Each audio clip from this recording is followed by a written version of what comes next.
안녕하세요. 우리가 보통 성공하면 막 반짝이는 트로피 같은 걸 떠올리잖아요. 근데 말이죠. 그 트로피 바로 밑에는 우리가 생각하는 것보다 훨씬 길고 어두운 그림자가 있다는 거. 혹시 알고 계셨나요? 오늘 이 시간엔 바로 그 성공의 필연적인 그림자에 대해 한번 이야기 나눠보려고 합니다. 한번 같이 생각해보죠. 뉴스 같은 데서 보면 정말 모든 걸 다 가진 것 같은 사람들 있잖아요. 근데 왜 그들이 종종 불행해지는 걸까요? 혹시 우리가 그들의 빛나는 성공에만 너무 집중한 나머지 그 뒤에 반드시 따라오는 어두운 그림자는 전혀 보지 못했던 건 아닐까요? 그래서 오늘 이 성공의 그림자를 한번 제대로 파헤쳐 보려고 합니다. 먼저 성공의 역설로 시작해서요. 이 현상을 꿰뚫는 빛과 그림자의 법칙을 알아볼 거고요. 그 다음엔 고대 철학의 지혜를 빌려서 이 그림자를 어떻게 다룰지 그 힌트를 얻고 마지막에는 우리 손에 쥐어진 궁극적인 선택의 힘을 발견하게 될 겁니다. 좋습니다. 그럼 첫 번째 주제부터 바로 들어가 볼게요. 도대체 왜 외부적인 성취가 내면의 평화로 곧장 이어지지 않는 걸까요?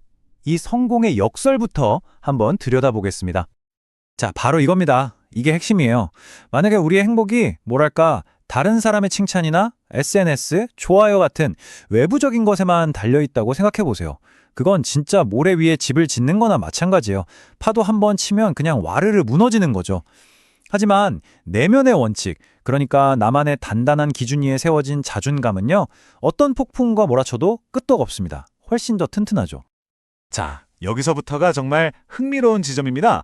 성공 뒤에 따라오는 불행이 시스템의 오류 같은 게 아니라 오히려 너무나 당연한 근본적인 특징이라는 사실 말이죠.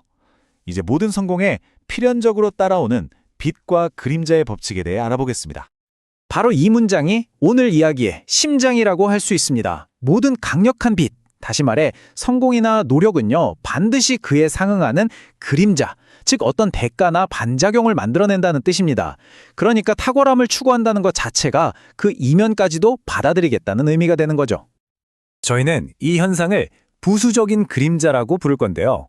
여기서 가장 중요한 건 이게 어쩌다 한 번 생기는 변수가 아니라는 점입니다.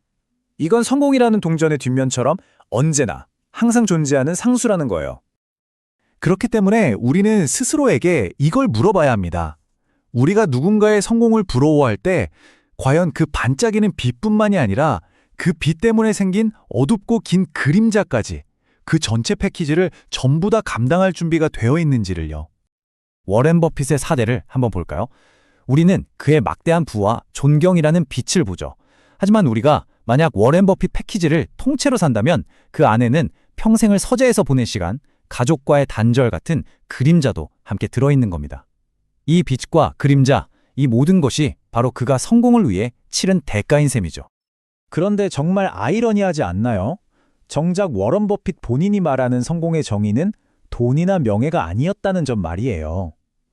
이걸 보면 그가 이룬 외부적인 성취와 그가 진정으로 중요하게 생각했던 내면의 가치 사이에 어떤 깊은 갈등이 있었음을 짐작해 볼 수 있죠.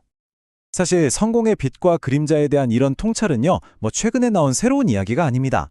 수천 년 전부터 고대의 철학자들은 이미 이 원리를 다 꿰뚫어 보고 있었어요. 그들의 지혜를 한번 들어보시죠. 먼저 도교의 음양사상인데요. 성공이나 노력을 빛, 즉 양이라고 본다면요. 이 빛이 강해질수록 시기나 희생 같은 그림자, 즉 음도 당연히 깊어지는 게 자연의 이치라는 겁니다. 여기서 중요한 포인트는 그림자가 없애야 할 적이 아니라 빛의 존재를 증명해주는 필연적인 파트너라는 사실이에요.